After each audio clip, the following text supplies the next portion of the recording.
Bismillahirrahmanirrahim. Alhamdulillahi Rabbil alamin. Wassalatu wassalamu ala ashrafil mursalin wa ala alihi wa ashabihi ajma'in. Allahumma allimna ma yanfa'una wanfa'na bima 'allamtana wa zidna ilma. Allahumma arina al-haqqa haqqan warzuqna ittiba'ah wa arina al-batila batilan warzuqna ijtinabah. Waj'alna mimman yastami'una al-qawla fayattabi'una ahsana. وأدخلنا برحمتك في عبادك الصالحين. أما بعد السلام عليكم ورحمة الله تعالى وبركاته. بسم الله الرحمن الرحيم. Bugün Tazkiyatun Nafs silsila darsimizdan birodarlar ikkinchi mavzuni boshlaymiz. Bu iymon va muhabbat deb nomlanadi. Astagfirullah. Inna anzalna ilaykal kitaba bil haqq fa'budillaha mukhlishan lahud-din. Ey Muhammad alayhisalom, albatta biz sizga bu kitobni haqq rost nozil qildik. Bas siz Allohga u zot uchun diningizni xolis qilgan holda ibodat qiling. Ibodat nima? Ibodat Alloh subhanahu va taologa tamomiy bo'yinsunish. Mana shu ibodat xolis bo'lishligi kerak. Taslim bo'lding, bo'yinsunding. Mana shu bilan birga qalbingda ixlos bo'lishligi kerak. Insonning zohiri bor, insonning botini bor. Zohiri bu ko'zimiz ko'rib turgan jasadining a'zolari, qo'li, oyog'i, jasadi. Endi botini bu uning qalbi. Insonning zohiriy ibodatlari zo'r bo'lsa-yu, botiniy ibodati to'g'ri bo'lmaydigan bo'lsa, zohiriy qilgan amallari qabul bo'lmaydi. Tushunarlimi? Roza tutdi, namoz o'qidi, agar zohiri zo'r bo'lsa-yu, qalbida ixlosi, Alloh uchun qilyapman degan niyati bo'lmasa, zohiriy qilgan amallari foyda qilmay qoladi. Qalbni o'zini ibodati bor, jasadni o'zini ibodati bor. Qalbni ibodati Allohni ulug'lashlik. Qalbni ibodati Allohga mana shu qalbning muhabbat bilan to'lib toshishligi. Allohga bo'lgan muhabbat bilan qalbimiz to'lib toshishligi kerak. Chunki Alloh azza va jalla siz bilan bizni jasadlarimiz va suratlarimizga qaramaydi. Alloh taolo bizning qalbimizga qaraydi va amalimizga qaraydi. Qalbimizga qaraydi, amalimizga qaraydi. Astagfirullah. Va minan nasi man yattakhidu min dunillahi andada yuhibbunahum ka hubbillah wallazina amanu ashaddu hubban lillah. Odamlar orasida deydi Alloh subhanahu va taolo shunday kimsalar borki, ular o'zgalarni Allohga teng bilib, ularni Allohni sevgandek sevadilar. Allohdan boshqalarni banda edi, pul edi, u mansab edi, qandaydir dunyo matohi edi, Allohdan boshqalarni Allohga teng deb, Allohni sevish kerak bo'lgandek sevishadi. Vallazina amanu ashaddu hubban lillah.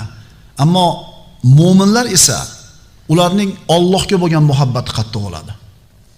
Iymon keltirganlarning muhabbati Allohga qattiq bo'ladi. Alloh va Rasulini roziligi turganda nafsini ham, ayolini gapini ham, odamlarda qiyla va qol, dedi degan mishmish gaplarini ham bir chekka nima qilib qo'yadi? Agar qalbida Allohga muhabbat qattiq bo'ladigan bo'lsa. Demak, qalb Allohga bo'lgan muhabbat bilan to'lish kerak. Qalb Allohdan bo'lgan xavf bilan to'lib toshish kerak. Qalbda Allohni ulug'lashlik bo'lish kerak. Qalbda unga muhabbat, undan umid bo'lishligi kerak. Birodarlar, bu darsimiz o'zgacha dars. Chunki siz bilan bizni baxtli baxtsiz bo'lishimizning sababi bo'lgan qalbimizga tegishli dars. Aytdik, namozda o'qiyapmiz, roza tutyapmiz, jasadni ibodatini qilyapmiz. Ammo qalbchi. Bu qalbimizni Alloh subhanahu va taolo poklashlikka buyurdi. Mana shu ishni uddalayapmizmi, yo'qmi? Mana shu ishda qayerga yetib keldik? Nimalarga erishdik? Oldimizda yana qancha bir yo'l bor. Nafsni poklash, qalbni salomatligi. Demak, qalbimiz Alloh subhanahu va taologa bo'lgan muhabbat bilan to'lib toshgan bo'lishligi kerak. Birinchi fikr muhabbat. Qur'onni kuzatsak, birodarlar, yuzlagan oyatlarda muhabbat haqida so'z ketadi. Muhabbat o'zi nima? Bizning tushunchamizni muhabbat o'sha muzakkar jinsidagi insonni muannas jinsidagi insonga bo'lgan tuyg'ulari. Odamning odamga bo'lgan his tuyg'ularini muhabbat deydi. mana bo'ydoqlar o'tiribdi, o'zicha kimnidir sevadi va buni muhabbat deb o'ylaydi. Va o'rta yoshdagilar turibdi, o'sha etapdan o'tib ketgan va u muhabbat emasligini tushunganlar. Muhabbat nima? Muhabbat siz bilan bizga kinoda ko'rsatayotgan narsa emas. Shoirlarning she'rini mavzusi yo'q, hofizlarning so'zlarini ma'nosi yo'q. Muhabbat bor, birodarlar. Muhabbat, birodarlar. Al-hub deyiladi arab tilida. Al-hub kalimasi qomusda habbaba deb keladi, ya'ni qalbning moyilligi. Qalbingiz qaysi narsaga moyil bo'lsa, chinakamiga moyil bo'lsa, shu narsaga muhabbatingiz bor. Mana endi o'zingizdan so'rang. Qalbingiz chinakamiga nimalarga moyil? Sanaymiz. Endi общий hammaning qalbi moyil bo'lgan narsalar: pul, to'g'ri. Mansab, to'g'ri. Dunyo matohi, to'ppa to'g'ri. Qalbimiz shu narsaga moyil. O'shuning uchun ana shu muhabbatimizni obyekti bo'lgan narsalarga intilishlik bizni qiynamaydi. Qalbingiz qaysi narsaga moyil bo'lsa, demak o'shunga muhabbatingiz bor. Muhabbat bu qalbning bir narsaga moyilligi. Endi vallazina amanu ashaddu hubban lillah. Iymon keltirganlar Allohga muhabbati qattiq bo'ladi. Qalbi Allohga moyil bo'ladi. Tushunarlimi? Muhabbat bor. Haqiqiy muhabbat bu Alloh taologa nisbatan bo'lgan muhabbat. Qalb Allohga moyil bo'lishligi. Bundan boshqacha bo'lishi mumkin emas. Mo'minmi? Allohni yaxshi ko'rishligi kerak. Agar bir odam zohiriy ibodatlarni ado qilsa, ammo qalbida Allohga moyillikni topmayotgan bo'lsa, bu odam qalbini bir teshirib chiqsin. Takrorlaymiz.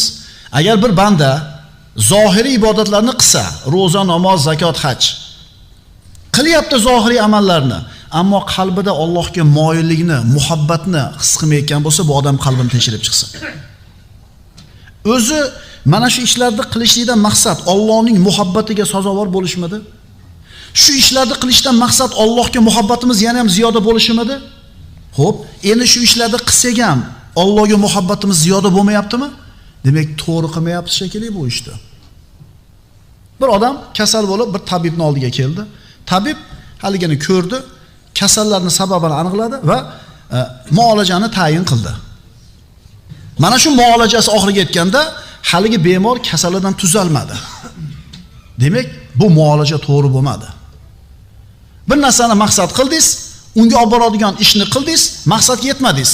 Demak, ish noto'g'ri. Siz zohiriy ibodatlarni qildingiz va uni orqasidan ko'zlagan maqsadga erishmadingizmi? Demak, qilgan ibodatingiz to'g'ri bo'lmabdi. Zohiri zo'r, lekin qalbda muhabbat yo'q edi-da, o'shuning uchun bu ishning samarasini ko'rmadingiz. Bu darslarimiz orqali nima demoqchimiz, akalar, ukalar? Har bittamiz qalbimizni teshirib chiqsin.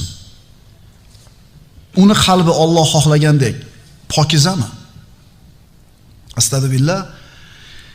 Yawma la yanfa'u malun wa la banun illa man atalloha biqalbin salim. U kun qiyomat kuni.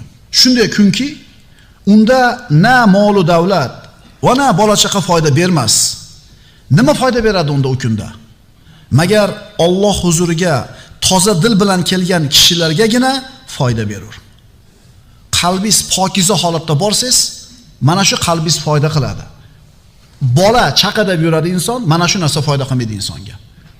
Inna min azvajikum va auladikum aduwwan lakum fahdaruhum. Alloh taolo aytadi, albatta sizlarni farzandlaringizdan va juftlaringizdan dushman bor. Xushyor bo'linglar deydi.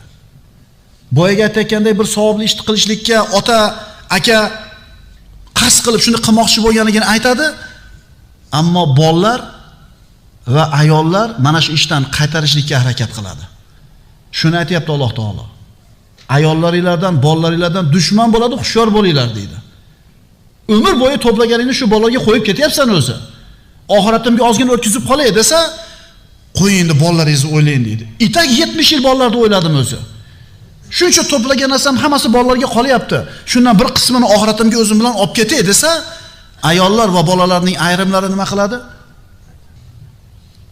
O'shuning uchun shu Allohning roziligi uchun qilmoqchi bo'lgan ishingizga sizga ham fikr emasmi? Farzandlar va juftlar indamay qilib qo'yaveryamak. Ma'qulmi? Chunki olib qolganiga javob berasiz, ammo o'tkazib qo'yganingiz o'zingiz bilan bo'ladi. Astagfirullah. Qul in kana aba'ukum wa abna'ukum wa ikhwanukum wa azwajukum wa ashiratukum wa amwalun iqtaraftumuha wa tijaratun takhshawna kasadaha wa masakin tardawnaha ahabba ilaykum min Allahi wa rasulihi wa jihadin fi sabilihi fatarabbasu hatta ya'ti Allahu bi amrihi wallohu la yahdi al-qawmal fasiqin. Eshittiringlar, Alloh subhanahu va taolo mu'minlarga nima deyapti? Siz bilan bizga nima deyapti? Ey Muhammad alayhisalom, ayting. Agar ota-onalaringiz, bolalaringiz, aka-ukalaringiz, juftlaringiz, qarindosh urug'laringiz va kasb qilib topgan mol dunyolaringiz, kasod bo'lib qolishdan qo'rqadigan tijoratlaringiz hamda yaxshi ko'radigan uy-joylaringiz hammasi sizga Allohdan, uning payg'ambaridan va uning yo'lida jihad qilishdan suyukliroq bo'lsa, u holda to Alloh o'z amrini, ya'ni azobini keltirgunicha kutib turaveringlar. Alloh itoatsiz qavmni hidoyat qilmas. Mana shu biz sanab o'tgan 8 ta narsa inson uchun eng yaqin kimsalar va narsalar. Eng yaqin kimsalar va narsalar. Shular Allohdan ko'ra senga mahbubroq bo'lsa, Allohning jazosini kutib tur deydi. Mana hozir taravada o'tiribmiz. Nima deb keldik bu yerga? Allohning kalomini eshitamiz, amri ma'ruf nahiy munkar eshitamiz, Allohning muhabbati boshlab keldimi? Boshqa hech narsa emasmi? Alhamdulillah. Endi buni o'rniga xatmini tugatib qo'ydik. Endi bemalol yotib telefon o'ynab, televizor ko'rib yotsak bo'laveradi desanglar bo'larmidi? Ana shu narsani tashlab keldinglarmi? Alhamdulillahi robbil alamin. 100 dan ortiqroq o'rinda Qur'on muhabbat haqida so'z yuritadi. Muhabbat o'zi nima? Rob Robdir, banda bandadir. Allohga o'xshash biron narsa yo'q. Laysa kamithlihi shay'un. Allohga o'xshash biron narsa yo'q. Birodarlar, Alloh haqida qanaqa tasavvur kelmasin xayolingizga, Alloh uni xilofida. Alloh juz emas, qism emas, surat emas, rang emas, shakl emas, hid emas. Alloh qayerda deb so'ralmaydi. Chunki Alloh makonlarni yaratuvchisi. Alloh qachon deb so'ralmaydi. Alloh zamonlarni yaratuvchisi. Allohning zot haqida senda qanday fikr paydo bo'lsa, birodar, bilginki Alloh uning xilofidadir. Qayerda deb bo'lmaydi, nechta deb bo'lmaydi, qachon deb bo'lmaydi. Chunki qayerda, qachon, nechta bu maxluqlarga beriladigan savol. Alloh azza va jalla mu'minlarni yaxshi ko'radi. Mu'minlarning Allohga bo'lgan muhabbatlari ulkan. Alloh bilan bandaning o'rtasida bitta aloqa bor. Bu aloqa muhabbat deb nomlanadi. Bu aloqa muhabbat deb nomlanadi. Mana butun maxluqotlar Alloh taologa majburan, maqhuran bo'yinsunib keldi. Faqat inson o'zini ixtiyori bilan bo'yinsunishligini aytdi. Avvalgi darsda aytdik-ku. Biz butun borliqqa, osmoni, yerga omonatni arz qildik, ular qabul qilishmadi. Nima omonat edi? Din degan omonat edi. Ixtiyori bilan Allohga bo'yinsunishlik omonatini yuklaganida Parvardigor eplay olmaymiz dedi, majburan bo'yinsunishdi. Ammo inson ixtiyori bilan bo'yinsunishni zimmasiga oldi va mana shu bilan aziz mukarram bo'ldi. Inson ixtiyori bilan Allohga bo'yinsunaman dedi. Shuning uchun Alloh mana shu odam bolasiga muhabbati boshqa maxluqotlardan ko'ra ziyoda bo'ldi. Majburan bo'yinsunish qayoqda-yu? Ixtiyori bilan bo'yinsunish, muhabbati bilan bo'yinsunish qayoqda? Astagfirullah. Qul ya ibadiyallazina asrafu ala anfusihim la taqnatu min rahmatillah. Innalloha yaghfiruz-zunuba jami'a innahu huval g'afurur rahim. Ey Muhammad alayhisalom, mening o'z jonlariga jinoyat qilgan bandalarimga ayting, bandalarimga ayting. Meni bandalarimga ayting. Mana shu bandalarim deb Alloh taolo bandasini o'zini ismiga izofa qilishligi, o'zini ismiga qo'shib aytishligi bandalar uchun sharafni cho'qqisi. Alloh aytayapti, meni bandam deyapti. Bundan ortiq sharaf bo'lmaydi odam bolasi uchun. Muhammad alayhisalom qayerda Qur'onda zikr qilingan bo'lsa, birodalar, Ahmad, Muhammad, Mahmud ismi bor Rasulullohning. Rasul, nabiy degan joyi bor. Lekin u zotni izzat ikrom qilishlik o'rnida mening qulim degan. Alhamdulillahillazi anzala ala abdihil kitob. O'zining bandasiga kitobni tushirgan Allohga hamd va sano bo'lsin. Subhanallazi asro bi abdihi. Ana shu Isro kechasida bandasini sayr qildirgan Allohga hamd, har qanday aybdan pok. Bandasi, banda degan so'z inson uchun eng katta sharaf. Kimi bandasi? Kimi bandasi? Allohning bandasi. Ayting, Allohning rahmati marhamatidan noumid bo'lmangiz. Albatta Alloh barcha gunohlarni mag'firat qilur o'zi xolagan bandalarga. Albatta uning o'zigina mag'firatli mehribondir. Va qul li ibadi yaqulu allati hi ahsan. Meni bandalarimga ayting ey Muhammad alayhisalom. Bandalarimga aytingki, ular o'zaro so'zlashganlarida eng go'zal so'zlardan so'zlasinlar. Siz o'tirib birodaringiz bilan chiroyli so'zlarni, go'zal so'zlarni gaplashayotganingizda Alloh mo'xtagan mening bandalarim degan so'z ostiga kirasiz. Gapirayotgan so'zda fahsh bo'lmasin. Gapirayotgan gapingizni g'iybat bo'lmasin, birovni go'shini yeyish bo'lmasin, namima bo'lmasin.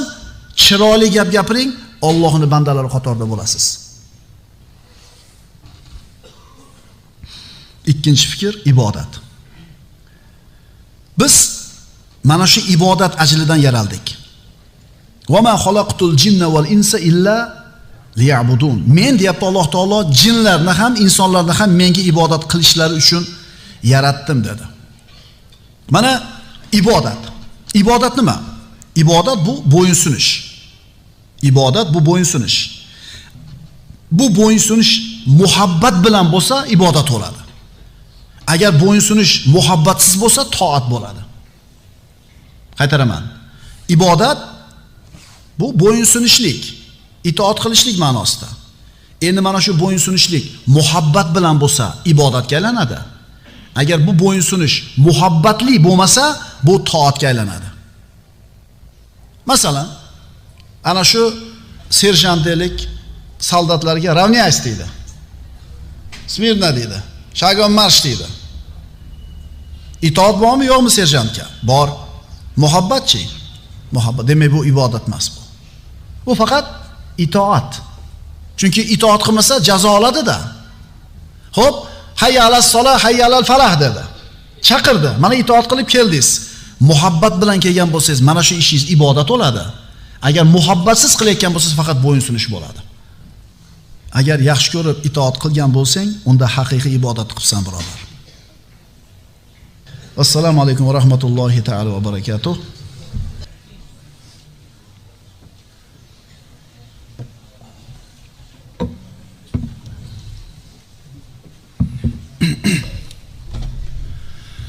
Bismillahirrahmanirrahim. Alhamdulillahi robbil alamin. Vassalatu vassalamu ala ashrafil mursalin va ala alihi va ashabihi ajma'in. Amma ba'd. Assalomu alaykum va rahmatullohi ta'ala va barakatuh.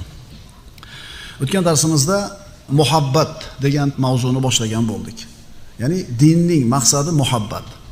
Siz bilan bizni qilayotgan amallarimizni zohiri bor, botini bor.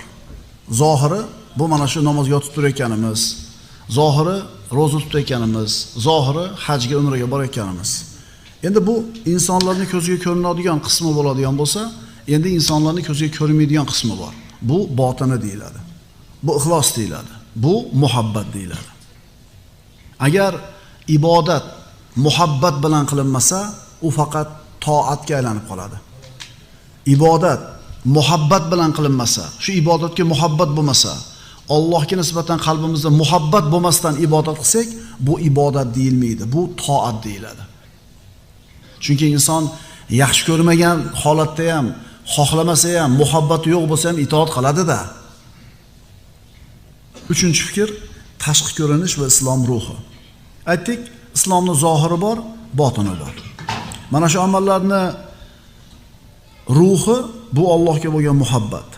Agar din muhabbatsiz bo'lsa, ruhsiz jasadga aylanib qoladi. Din ruhsiz jasadga aylanib qoladi. Muhabbat harakatlantiradi, aql boshqaradi. Sen aqling bilan o'zingni to'g'ri yo'lga, to'g'ri maqsadga boshlaysan. Ana shu aqling bilan o'zingni doim to'g'ri yo'lda tutasan. Ruhing harakatga keltiradi, aql boshqaradi. Ma'lumotlar, o'qigan kitoblarimiz, ilm ma'rifatimiz, saqofat. Bular har qancha chuqur o'rganmagin, agar yana qaytarib aytamiz, muhabbat bo'lmasa Allohga nisbatan, bu o'rgangan ilming quruq ma'lumotga aylanib qoladi. Quruq ma'lumotga aylanib qoladi. Chunki ana ba'zida ko'ramiz, o'qib turib shunaqa deydi. Shuncha narsani o'qib turib deydi, Qur'on yodlab turib, manchani qilib turib, degan ahvolini qara deydi. Demak, o'sha odamda muhabbat yo'q. Oqsoqollarni qarasangiz, o'zi to'rtta surani zo'rg'a biladi, lekin muhabbati bilan turadi. Yoshlar o'tirib olib taravih o'qiyotganda o'sha kattalar tikka turadi. Vaholanki o'tirib o'qishlik nafl namoz mumkin. Xususan taravihni o'tirib o'qish mumkin. Muhabbati borligi uchun tikka turadi. Qaytarib aytamiz, qilayotgan amallarimiz muhabbat bilan qilinmasa, bu ruhsiz jasadga aylanib qoladi. Astagfirullah. Innal munafiqina yukhadi'una Alloh va huwa khadi'uhum. Munofiqlar Allohni aldamoqchi bo'ladilar. Vaholanki Alloh ularni aldab qo'yadi. Va idza qamu ila solati qamu kusala. Munofiqlar namoz o'qigan. Qachoniki namozga tursalar, yalqovlik bilan turadilar. Yuraunan nas, odamlarga riyo qiladi. Va la yadhkurunalloha illa qalila. Allohni juda ham oz eslashadi. Namozga turganda yalqovlik qiladi. Xo'ja ko'rsinga riyoga o'qiydi va Allohni ko'p eslamaydi. Agar muhabbat bilan bo'lganda bu ishlarning bittasi bo'lmagan bo'lardi. Ya ayyuhallazina amanu zkurulloha zikron kathira. Ey iymon keltirganlar, Allohni ko'p eslanglar dedi. Zikron kathira. Ko'p eslanglar, ko'p eslanglar. Iymon va muhabbat. Biz birodarlar, dinning asli bo'lgan narsalardan suhbat qilyapmiz. Dinning asli haqida, muhabbat haqida suhbat qilyapmiz. Payg'ambarimiz sollallohu alayhi vasallam aytadilar: "La yu'minu ahadukum hatta yakunu hawahu taba'an lima ji'tu bihi." Sizlardan biringiz iymonli bo'lmaydi toki uning havoi nafsi men olib kelgan narsaga tobe bo'lmagunicha. Biz Rasululloh olib kelgan narsani yaxshi ko'rib, qabul qilib itoat qilishimiz bor. Rasululloh olib kelgan narsani yaxshi ko'rmasak ham majbur olib itoat qilishimiz bor. Ikkalasi ham daraja, lekin ikki xil daraja. Bittasi qilish kerak ekanida qilish kerak bo'pti, endi roza kelibdi, tutish kerak edi endi deb turib majbur tutadi. Kimdir alhamdulillah Ramazonga yetkizdi deb turib muhabbat bilan tutadi. U ham bitta daraja, bu ham bitta daraja. Agar biz o'zimizni qalbimizni taftish qilib, insof bilan qaraydigan bo'lsak, biz ko'pchiligimiz ibodat emas, itoat qilyapmiz desam, adashmasam kerak. Majburimizda. Hasharga aytdi, akangiz, ukangiz, majbur borasiz. Yo muhabbat bilan borasizmi? Chunki o'zimizni qalbimizni qanaqaligini bilyapmiz-da shu yerda. Palonchi kasal bo'pti, borib ko'rib qo'yaylik. Ikki xil munosabat bo'ladi. Muhabbat bilan boradi yoki majbur boradi. Majbur bo'lsa ham boryapti, rahmat. Ammo muhabbat bilan qilganida o'sha kasal ko'rgani borishlik unga huzur bag'ishlar edi. Hamma narsadan Alloh va Rasulini yaxshi ko'rishing lozim va lobud bo'ladi. Payg'ambarimiz sollallohu alayhi vasallam aytdilar: "Kayfa asbahta ya Umar?" Ey Umar, qanday tong ottirdingiz? Umar ibn Xattob javob berdi: "Vallohi ya Rasululloh, sizni onamdan ham, otamdan ham, oilamdan ham, farzandlarimdan ham hammadan ko'proq yaxshi ko'rgan holda tong ottirdim. Faqat o'zimni ko'proq yaxshi ko'raman baribir" dedi. Rasululloh: "Ey Umar, unday bo'lsa hali iymoningiz komil bo'lmabdi" dedilar. Shunda Umar ibn Xattob ozgina o'ylandi, bo'ldi. Endi sizni hammadan, hatto o'zimdan ham ko'proq yaxshi ko'raman dedi. Mana endi to'g'ri bo'ldilar Rasululloh. Biz Alloh va Rasulini hammadan ko'proq yaxshi ko'rishimiz kerak. Yaxshi ko'ryapman degan da'voyimiz rostligini belgisi, rostdan yaxshi ko'ryapsizmi Alloh va Rasulini belgisi, Alloh va Rasuli buyurgan ishni yaxshi ko'rib qilasiz. Tushunarlimi? Tasavvur qiling, do'koningizga siz qattiq hurmat qilgan bir katta bir olim, zamoningiz allomasi kirib keldi. Do'koningizga parvon olib ketasiz, a? Mana do'koningizga kirganda unga nisbatan qalbingizda muhabbatni borligini dalili parvona bo'lib ketasiz. O'tiring shayx, o'tiring, bu choy olib kelasiz, nima xizmat? Pulini olish xayolingizga ham kelmaydi. Erib ketasiz. Nima xizmat desa, xo'p deysiz, yo'q bo'lsa nariga do'kondan olib kelib berasiz. Olib borib beraman, hazrat, boravering, yetkazib beraman. Bitta haqimga duo qilib qo'yasiz deysiz. Demak, siz yaxshi ko'rsangiz, ana shu muqobil tarafni, uni xizmatini qilishlik sizga huzur bo'ladi, sizga rohat bo'ladi. Lillahil masalul a'la. Alloh va rasulini shunday yaxshi ko'radigan bo'lsak, Alloh va rasulini buyurgan ishi, siz bilan bizga aytgan ishini qilishlik bizga nima beradi? Ala la imana liman la mahabbata lah. Ogoh bo'linglar, deyaptilar Rasululloh, muhabbati yo'qning iymoni yo'q. Ogoh bo'linglar. Alloh va rasuliga bo'lgan muhabbati yo'q odamning iymoni yo'q. Ya'ni iymoni komil emas degani. Allohga haqiqiy muhabbati bor insonlar, muhabbat ahllari dunyo va oxirat sharafiga erishdi. Insonchi muhabbatli bo'lmay iloji yo'q. Chunki inson nima? Inson ikkita narsa: idrok qiladigan aql va yaxshi ko'radigan qalb. Inson albatta nimanidir yaxshi ko'radi. Ayolini yaxshi ko'radi, uyini yaxshi ko'radi, pulini yaxshi ko'radi, uyini yaxshi ko'radi, oshno'g'anlarni yaxshi ko'radi, yurtini yaxshi ko'radi, makonini, zamonini yaxshi ko'radi. Inson nimanidir yaxshi ko'radi, iloji yo'q. Endi mo'min esa qaraydi hayotga, fikr qiladi, anglaydi. Nimani anglaydi? Yer yuzida odamlar yaxshi ko'rayotgan hamma narsa foniy ekan. Kullu man alayha fan va yabqa wajhu robbika zil jalali val ikrom. Yer yuzidagi hamma narsa foniy bo'ladi. Buyuklik va ulug'lik egasi bo'lgan Parvardigoringning yuzi qoladi. Allohdan boshqa hech narsa qolmas ekan. Shuning uchun yer yuzidagi narsalarga muhabbat qo'yishlik loyiq emas ekan. Men u narsalarga muhabbat qo'yishim to'g'ri emas ekan deydi-da, abadiy bo'lgan zotni, Alloh subhanahu va taoloni yaxshi ko'radi. Demak, inson yo abadiy bo'lgan narsani yaxshi ko'radi yoki foniy bo'lgan narsani yaxshi ko'radi. Banda vafot etdi. Qabrga qo'yishdi. Qabrida qolgan birinchi kecha. Qabrga qo'yishdi, odamlar ketishdi. Bir kun boshimizda bor shu. Shap turpoq tashlayotganini eshitib yotadi. Hammamiz boshimizda bor. Alloh taolo aytadi: "Ey bandam, seni qoldirib ketishdi." Bu mayitni uyda birinchi kun mahzunlik, qayg'u, yig'i. 2 kun o'tgandan keyin sal esdan chiqishni boshlaydi. Bir hafta o'tgandan keyin bu mayitni odamlar sekin-sekin unutib, hamma o'zini ishi bilan ovora bo'lib ketadi. Bir oydan keyin boyagidek o'yin kulgi, valima, sayohat, mayit qabrda qolib ketdi. Alloh taolo aytayapti: "Ey bandam, seni qoldirib o'zlari ketishdi, tuproqqa berishdi. Agar sen bilan qolganda ham senga ularning foydasi tegmas edi. Endi sen uchun mendan boshqa hech kim yo'q. Endi sen uchun mendan boshqa hech kim yo'q. Men esa hech qachon o'lmaydigan al-haydirman."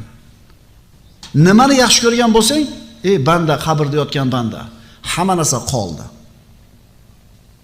Xotining ham, uying ham, vataning ham, yurting ham, zamoning ham, puling ham, mashinang, nima bor? Nimani yaxshi ko'rganding? Hammasi qoldi. Mana endi haqiqiy zot bilan yakkama-yakka qolding. Shuning uchun inson yaxshi ko'rmay iloji yo'q bir narsani. Inson yo abadiy bo'lgan narsani yaxshi ko'radi yoki foniy bo'lgan narsani yaxshi ko'radi. Shuning uchun aytamiz, muhabbat ahllari, Allohga oshiqlar ikki dunyoning sharafiga erishishdi. Payg'ambarimiz sollallohu alayhi vasallam aytadilar: "Al-mar'u ma'a man ahabba." Kishi qiyomatda kimlar bilan birga bo'ladi? O'zi yaxshi ko'rganlari bilan birga bo'ladi. Biz kimni yaxshi ko'ramiz? Biz Allohni yaxshi ko'ramiz. Biz Muhammad alayhisalomni yaxshi ko'ramiz. Biz sahobalarni yaxshi ko'ramiz, tobiinlarni yaxshi ko'ramiz, mu'minlarni yaxshi ko'ramiz. Va umid qilamiz mana shu muhabbatimizni sharofatidan shular bilan qiyomatda birga turishlikka. Garchi ular bilan birga turishlikka amallarimiz yetmasa ham muhabbatimizni da'vosi bilan turishlikka umidimiz bor. Alloh taolo bandalarning hammasiga rizq ato qiladi. Alloh taolo aytadi: "Ey bandam, zimmangda mening farzim bor. Mening zimmamda seni rizqing bor. Meni farzimda, ya'ni buyrug'imda xilof yo'l tutsang ham, rizqingni berishlikda men senga xilof qilmayman. Meni seni ustundagi haqqim farzlarimni bajarishing, shariatimga amal qilishing, shariatimga. Meni senga nisbatan ishim rizqingni berish. Endi sen meni haqqimni bermayotgan bo'lsang ham, rizqingni beraveraman" deb aytayapti. Nima unda kofirlar hammasi ochidan o'lib ketmayapti? Mana aytayapti. Agar ibodat qilmaganda Alloh ochidan o'ldiraversa, hamma majbur musulmon bo'lish kerak bo'lib qolarmidi? Sen banda kim bo'lishingdan qat'iy nazar yeb-ichib yurasan, tijorat qilib pul topasan. Shuni o'zi Alloh seni yaxshi ko'rganligini belgisi emas. Sog'san, kuch-quvvating o'rnida, 3-4 chaqing bor. Bu Alloh seni yaxshi ko'rdi degani emas hali. Chunki Qorunga juda ham katta boylik bergan. Kofir edi. Firavunga juda katta mulk saltanatni bergan. Men xudoman degan edi. Dunyoni bu matohlari qo'lingda turishligi Alloh seni yaxshi ko'rganligini belgisi emas. Qaytarib aytaman. Dunyo matohini qo'lingda serob bo'lib turishi, taningni sog' bo'lishi, hayotingni zo'r bo'layotganligi Alloh seni yaxshi ko'rganligini belgisi emas. Birodarlar, qoidani bilib olaylik. Bir narsaki Alloh bu narsani yaxshi ko'rgan bandasiga ham beryapti, yomon ko'rgan bandasiga ham beryapti. Yaxshi ko'rganga ham beryapti buni, yomon ko'rganga ham beryapti buni. Demak, shu narsa Allohning muhabbatini belgisi emas. Ma'qulmi? Xudoga yoqqani joy bor, shuning uchun zo'rasini katta bergan. Xudoga yoqqan joy bor, shuning uchun rizqini keng qilgan. Bu noto'g'ri gap. Nima, Iso alayhisalomni Alloh yomon ko'rganmi? Kambag'al edi. Muhammad alayhisalomni yomon ko'rganmi? Nauzubillah. Payg'ambarimiz faqir edi. Qachon biz mana o'lchov tushunchani tuzatamiz, shunda hayotimiz saodatli bo'ladi. Hayotdan maqsad boy, badolat bo'lish emas, maqsad Allohning rizosi. Endi boy bo'lib rozi qilasizmi Allohni, kambag'al bo'lib rozi qilasizmi? U Alloh taoloning yozgan nimasi peshonamizga? Rizqi. Lekin mana ikkita narsani o'lchov tushunchani to'g'ri qilaylik. Demak, Alloh taoloning in'omi, rahmati butun mahluqotlarga berilaveradi. Ammo muhabbati faqat mu'minlarga bo'ladi. Ya'ni Alloh taoloning rahmatidan kofirlar rizqini yeyapti. Alloh taoloning rahmati borligi uchun odamlarga mushriklar ham bola chaqali bo'lyapti, pul topyapti, hayotda yaxshi yashayapti. Rahmati hammaga bo'lyapti. Ammo muhabbati kimga bo'ladi faqat? Kimga bo'ladi? Alloh bilan bandaning o'rtasida bitta aloqa bor. Bu aloqa muhabbat deyiladi. Alloh bandalarga muhabbatli. Endi bandalar tomonidan ham xuddi shu narsa javob bo'lishi kerak. Bandalar ham Allohga muhabbatli bo'lsin. Sunnatda o'qigiz kelmay turgan paytda janamozda uyingizda. Shunda keldingizda o'sha yerda tolashyapti. Takbir ayt deyapti bir tomoningiz. Sunnatda o'qi deyapti ikkinchi tomoningiz. Yo Alloh, sunnatni muhokama qiladigan darajaga tushib qoldik-a. Sunnatni o'qimaslikni muammo qiladigan davrga kelib qoldik. Mana yosh kattalardan so'raylar-da, namoz qanaqa o'qiladi desa, peshinda 4 rakat sunnat, 4 rakat farz, 2 rakat sunnat o'qiysan desa, tamom, qonun edi bu. Bittasini qoldirish mumkinligini bular so'ramagan ham. Sunnat u vopros masjidida u. Endi qanaqa zamonga kelib qoldik? Diniy bilimlar ko'paygandan keyin sunnat o'qish kerak emas degan narsani muhokama qilyapmiz. Qayerga kelib qoldik? Muhammad Avvoma rahimahulloh, mana zamonimizdagi eng kuchli muhaddislardan bir suhbatida Abu Hanifani himoya qilyotib aytdiki, men uyalyapman hozirgi holatimdan deydi. Nimaga desa, men Abu Hanifani himoya qilayotganimdan uyatyapman deydi. Ya'ni qaysi zamonga, qaysi davrga kelib qoldikki, Abu Hanifani himoya qilishga to'g'ri kelinyapti, birodarlar. Nima bo'pti? Abu Hanifa kim ekan? Abu Hanifami? Tobiin. Meni imomim tobiin. 6 ta yoki 7 ta sahobani ko'rgan. Biz sunnatni o'qimaslikni muhokama qiladigan davrga yetib keldik, birodarlar. Yig'lagin keladi odam. Abu Hanifani himoya qilish kerak bo'lgan zamonda yashayapmiz. Mazhab kerakmi, kerak emasmi degan masala ko'rilyapti. Yo Alloh, qaysi kunga kelib qoldik-a? Tavhid olimlari aytishadi. Allohning o'z bandalariga bo'lgan muhabbati hamma bandalarga bo'lgan umumiy rahmatdan ziyoda narsadir.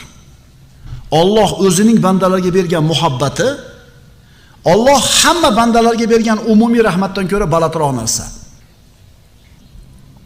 Sen pastkash, razil odamga ham rahming kelishi mumkin. Razil, tuban, pastkash odam. Yaxshi ko'rmaysan, ammo rahming kelishi mumkin. Alloh taolo yaxshi ko'rmaydi mana fosiq, fojirlar, munofiqlarda. Lekin rahmi kelib rizqini berib qo'yapti.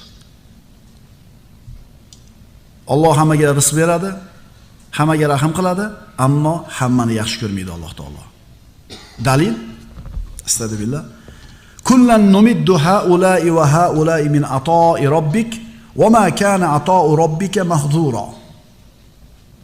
Ey Muhammad alayhisalom, bu dunyoda odamlarning barchalariga, mana bu mu'minlarga ham, mana bu kofirlarga ham Parvardigoringizning ne'matidan ato eturmiz. Parvardigoringizning ne'mati hech kimdan man qilinmas. Beraveradi. Ammo muhabbati mu'minlarga bo'ladi. Allohga muhabbatim bor deb qo'yish oson. Allohga muhabbatim bor deb da'vo qilishlik oson, lekin dalil so'raladi. Mana shu o'tirishimiz dalil. Ruhiy, nafsiy tarbiya darsini eshitamiz. Allohga bir muhabbatimiz ziyoda bo'lsin deb o'tirdinglar, mana shu o'tirishlar dalil bo'ladi. Amalda ko'rsating. Masalan, bir odam vafot etdi. Ertasi kuni bir odam keldida, meni otanglarda dedi farzandlariga 100 ming so'm pul bergandim, haqqim bor dedi. Bolalar berishdi. Ertasi kuni boshqa bir kishi kelib turib, meni otanglarda 1 million haqqim bor edi dedi. Buni ham shart berishadimi? Nima deydi? Dalil bormi deydi? Raspiskasi bormi? Yo 4 ta odam guvoh bo'lganmi? Qanaqa deydi? Yo so'rab kelsalar beraveradimi? So'rab kelganki odamga beraverishi aqldan bo'ladimi? Yo'q, dalil so'raladi. Xuddi shunga o'xshagandek, Allohga muhabbatim bor degan odamga nima deyiladi? Daliling bormi deyiladi. Astagfirullah. Qul in kuntum tuhibbunalloha fattabi'uni yuhibbukumullohu va yaghfir lakum zunubakum vallohu g'afurur rahim. Ey Muhammad alayhisalom, ummatlaringizga ayting, agar sizlar Allohni rosakamaga yaxshi ko'raman degan da'voinglar rost bo'lsa, rostdan Allohni yaxshi ko'rsanglar, menga itoat qiling. Shunday deb ayting. Shunda Alloh sizlarni yaxshi ko'radi. Rasulullohga ergashishlik Allohga bo'lgan muhabbatingizni dalili. Rasulullohga bo'lgan muhabbatingiz va itoatingiz ergashishligingiz Alloh sizni yaxshi ko'rishiga dalil bo'ladi. Allohga osiy bo'lib turib, men Allohni yaxshi ko'raman deyishlik, birodarlar, bu yolg'on da'vo. Bunaqa beadablik qilmaslik kerak odam. Chunki gunoh ustiga gunoh. Faraz qiling, 4 ta bolani qonni ochib o'tiribdi. Ota bitta o'ziga yarasha ovqat topib kelib olgan, shirin ovqat, bolalarning qorni och, yeyapti-da, bolalar men sizlarni yaxshi ko'raman deyapti. O'zi bolalarni och qoldirib qo'ygan mana shu odam o'zi. Endi och qo'ydirgani yetmagandek, ovqatni yeb turib men sizlarni yaxshi ko'raman deyotganligi gunoh ustiga gunoh. Biz ham Allohdan qo'rqamiz, namoz o'qimaganimiz bilan. Biz ham qalbimiz toza, qalbing toza emas seni. Sen Allohdan qo'rqmaysan. Chunki Allohdan qo'rqqaningda nima qilarding? Gunoh ustida turib, men Allohni yaxshi ko'raman dema, birodar.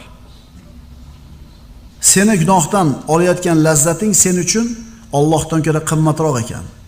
Allohning roziligidan ko'ra mana shu lazzating sen uchun mahbubroq ekan. Shuning uchun Alloh taolo aytadi: "Qul in kana abaukum va abnaukum va ikhwanukum va azwajukum va ashiratukum." Otalaringlar, bolalaringlar, aka-ukalaringlar, xotinlaringlar, uylaringlar, mana shular Alloh va rasulidan ustun bo'ladigan bo'lsa, Alloh va rasulidan ko'ra muhabbatli bo'ladigan bo'lsa, Allohning balosini kutib turinglar deydi.